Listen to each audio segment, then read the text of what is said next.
السلام عليكم ورحمة الله وبركاته. أهلا بكم في حلقة خاصة واستثنائية. النهاردة مفيش كلام غير عن الكلاسيكو الأكبر في الكرة المصرية والكرة العربية. مباراة مش مجرد 90 دقيقة، دي تاريخ، شغف ومنافسة. ومنافسة بتقسم الشارع الرياضي المصري نصين، كل فريق داخل وعينه على المجد، جمهور بالملايين مستني اللحظة اللي يفرح فيها والملعب اللي هيولع بالحماس والإثارة. النهاردة هنتكلم عن التشكيلات، نقاط القوة والضعف، وأبرز المفاتيح. إيه اللي ممكن يحسم القمة؟ من الأقرب، من جاهز أكتر، ومين هيكتب اسمه بحروف من ذهب في سجل الكلاسيكو. جهز نفسك، اربط الأحزمة، لأننا داخلين على قمة مش زي أي قمة، دي كلاسيكو الكرة المصرية. أهلا بيك كابتن أحمد.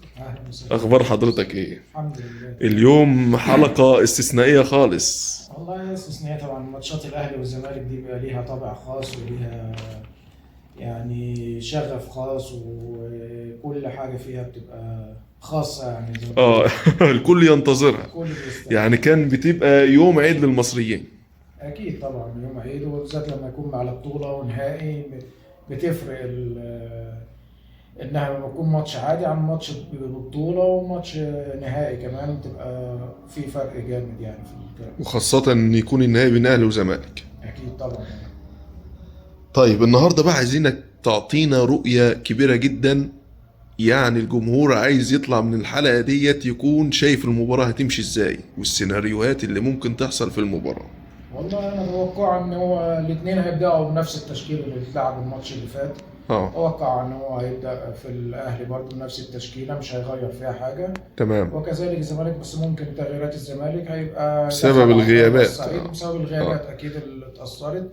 اه ولكن احنا بالنسبه لنا كاهلي يعني ان الاهلي هيخش نفس التشكيله بنفس كل حاجه يعني. يعني ايه طريقة اللعب اللي هيلعب بيها يستو روبن؟ يعني اتوقع ان هو هيلعب بنفس طريقه الركله. قلنا يستروب هيبدأ ب4-2-3-1. طيب نبدأ من حراسة المرمى. طبعا التشكيل المتوقع اللي انت شايفه بناء على رؤية يستروب. على رؤية كريستوفر هنبدأ اه بالتشكيلة الشناوي تمام. يعني ياسر وياسين وكوكا، هيلعب في نص الملعب طيب بديانج عندنا الباك يمين محمد هاني.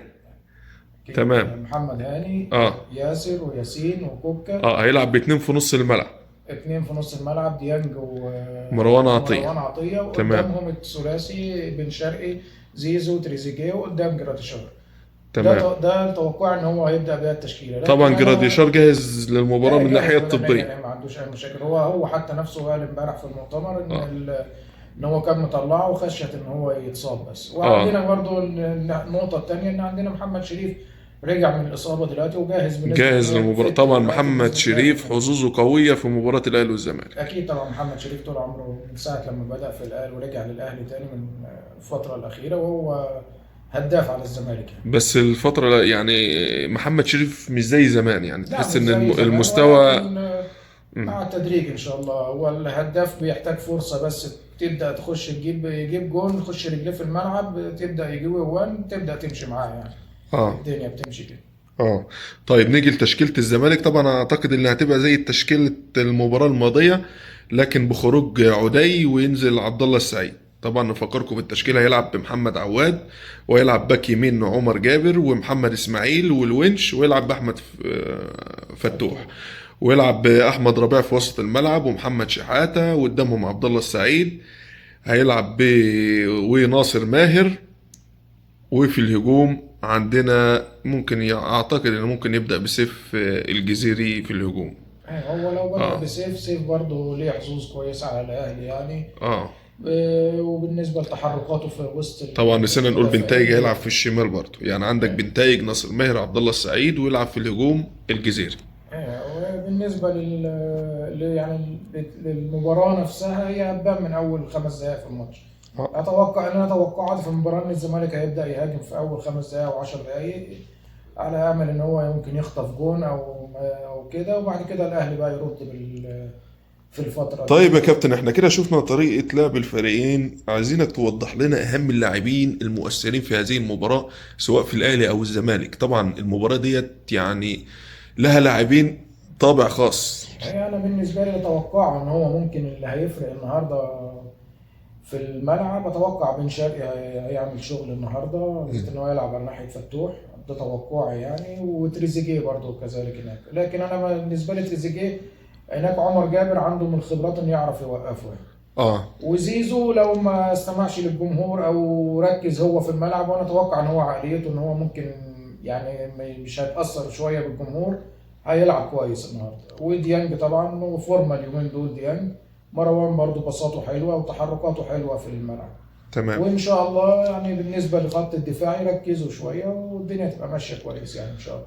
طيب بالنسبة للزمالك طبعا، اللاعبين المهمين اعتقد اللي ممكن يفرقوا في مباريات القمة، عندك ناصر ماهر، عبد الله السعيد، سيف الدين الجزيري، اعتقد دول اكتر 3 لاعبين اللي هيكون عليهم انا اعتماد كله. بتوقع ان محمد شحاته برضه هيعمل ماتش كويس النهارده. اه اتوقع ان محمد شحاته طبعا عمل هيعمل مباراة ماتش كويس، وناصر ماهر اتوقع له برضه ان هو ممكن يعمل ماتش.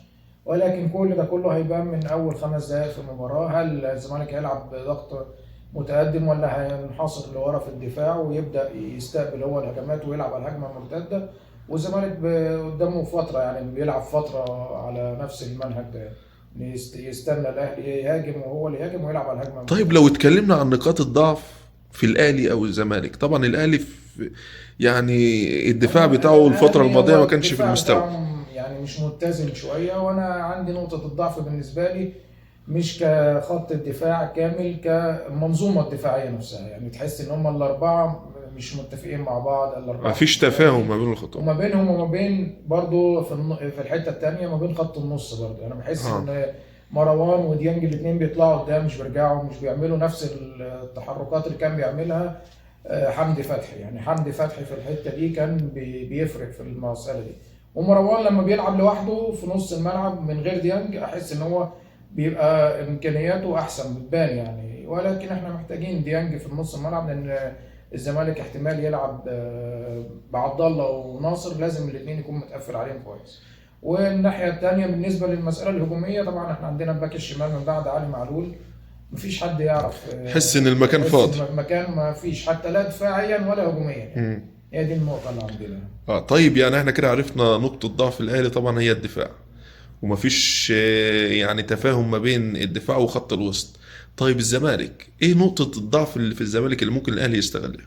هو اتوقع ان هي عدم خبره المدافع الجديد محمد اسماعيل، مم. وهيلعب على عامل السن من ناحيه عمر جابر.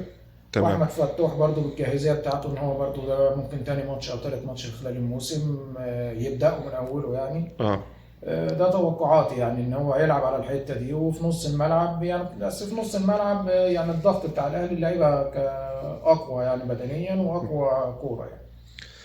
طيب احنا كده شفنا نقاط القوة والضعف بالنسبة للفريقين. طيب نيجي بقى لسيناريو المباراة.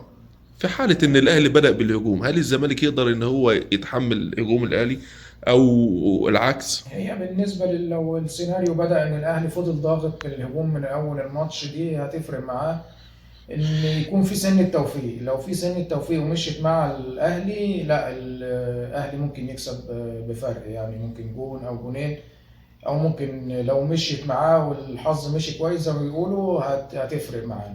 اه لكن الخوف كله بالنسبه للاهلي ان هو يفضل يهاجم وتلعب على المرتدات.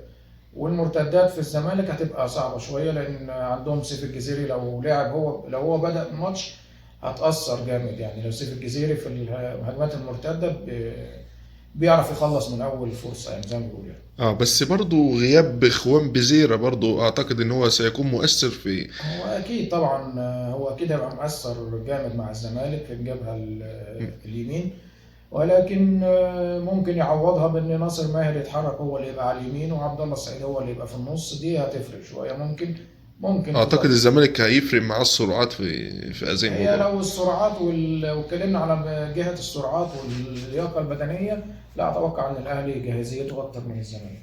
اه يعني اذا الزمالك يعني في هذه المباراة يمتلك دفاع قوي والاهلي يمتلك هجوم قوي. اعتقد هي مباراة ما بين الدفاع والهجوم، مين يقدر يستغل قوته او نقاط القوة اللي عنده في التغلب على الفريق التاني. طيب كابتن احمد، عايزينك انت تتوقع سيناريو المباراة وتتوقع لنا النتيجة النهائية لهذه المباراة ومن سيكون بطل السوبر المصري. انا توقعات المباراه توقعاتي للمباراة، أنا أتوقع إن المباراة هتبقى سجال ما بين الاتنين، مع خط هجوم ودفاع واللعيبة هتجري ورا الكورة، ولكن في النهاية يعني أنا أتوقع إن الزمالك هيلعب إن هو يوصل لضربات الجزاء، لأن محمد عواد بيبقى فيها كويس، وإن الزمالك برضو لو فتح خطوطه قدام الأهلي هتبقى العملية العملية مش هتكون كويسة. صعبة جدا. آه. أعتقد أحمد عبد الرؤوف عنده يعني الخبرة الكافية إن هو يعني شفنا طبعا تجربة في مباراة بيراميدز قدر إن هو يقفل على مايلي والشيبي